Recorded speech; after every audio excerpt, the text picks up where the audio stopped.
በጋሊያን ቀማኞችም ቢሆኑ ወኢጣሊያን ተሳዳቢዎችም ቢሆኑ ዘፋኞችም ቢሆኑ የእግዚአብሔር መንግስት ንገሩኝ ምን አይሉ ምን አይሉ አይወርሱም። ቤተ ክርስቲያን ዘፈን የላትም። ብናታ ጎንደር ያቋቋም የሚባል አታውቁም እንዴ? ሳንኳ አቋቋም አታውቁም እንዴ? ተክሌ አቋቋም የተባለ መዝሙር አታውቁም እንዴ? ኢትዮጵያ በተለይ ጎንደር እያንዳንዱ ደብር የራሱ ልዩ ልዩ የዜማ ስልት ያለው የቤት የሚባል መዝሙር ያለው የክብረ ዮሐንስ ሀገር ስላሴ የሚሸከም ኢያሱ ገነነ ለአራቱ ኪሩቤል አምስተኛ ሆነ የተባለ የንጉሱ የካህኑ ሀገር አይደለችም እንዴ? ዘመን እንዴት የምናከብረው በዓል ቅዱስ በዓል ንጹህ በዓል ነው ክቡር በዓል ነው። በቅዱሱ ላይ ርኩስ ነገር መጨመር ይቻላልን? ይቻላል እንዴ? አይቻልም። ልብ እናድርግ። ይሄ በዓል የነቢያት በዓል ነው። ይሄ ነቢይ በዓል የሐዋርያትን በዓል ነው። ይህ በዓል የጻድቃን የሰማዕታት በዓል ነው። በበዓሉ ላይ ስትዘምር ስትዘፍን ሙሴ ዘፋኝ ነው እያልክ ነው። ኢያሱ ዘፋኝ ነው እያልክ ነው። ዳዊት ዘፋኝ ነው እያልክ ነው። ንስኡ መዝሙረ ወሀቡ ከበሮውን አንሱ፣ በገናውን ምቱ።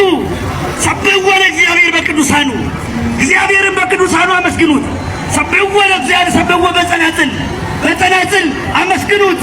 ሰብሕዎ ለእግዚአብሔር እግዚአብሔርን በመዝሙርና በመሰንቆ በጸናጽል በከበሮ ብሎ ምን ይላል?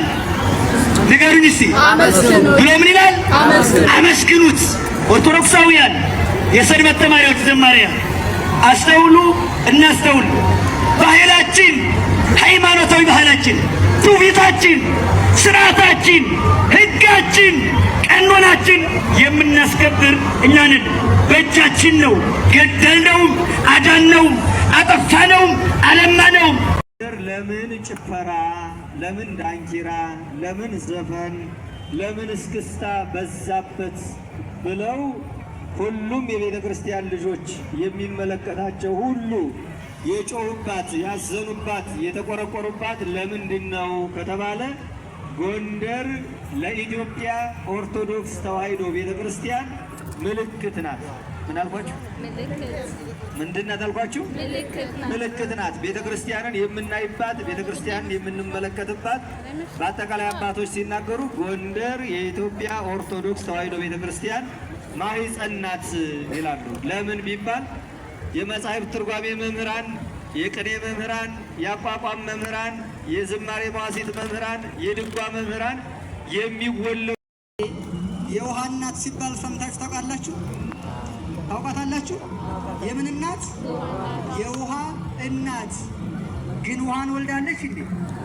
ወልዳለች? ውሃን አልወለደችም። ስሙን ግን ተሸክመዋለች። አይገርም? ስም ብቻ ተሸክሞ መኖር ዋጋ የለው። ሱቻር አባ ጨጓራ የሚባል ሰምታችሁ ታውቃላችሁ? ታውቃላችሁ? አባ ነው ደግሞ ምንድን ነው? ጨጓሬ ነው። መቼ ነው የመነኮሰ? መንኩሷል እንዴ? አልመነኮሰ። ስለዚህ ጎንደር የሊቃውንቱ ሀገር፣ ጎንደር እንዲህ ብዙ ስም አለ።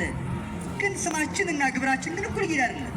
ከዚህ አንጻር አሁን የሚታዩ ከጥንት ያልነበሩ ነገሮች ስላሉ እነዚያን ነገሮች ሁሉ በተመለከተ አባቶቻችን መልእክት ያስተላልፋሉ። በአጭር ደቂቃ ለ10 ደቂቃ ብቻ የኔታ ጽጌ የቀዳሚ አድባራት አበራ ቅዱስ ጊዮርጊስ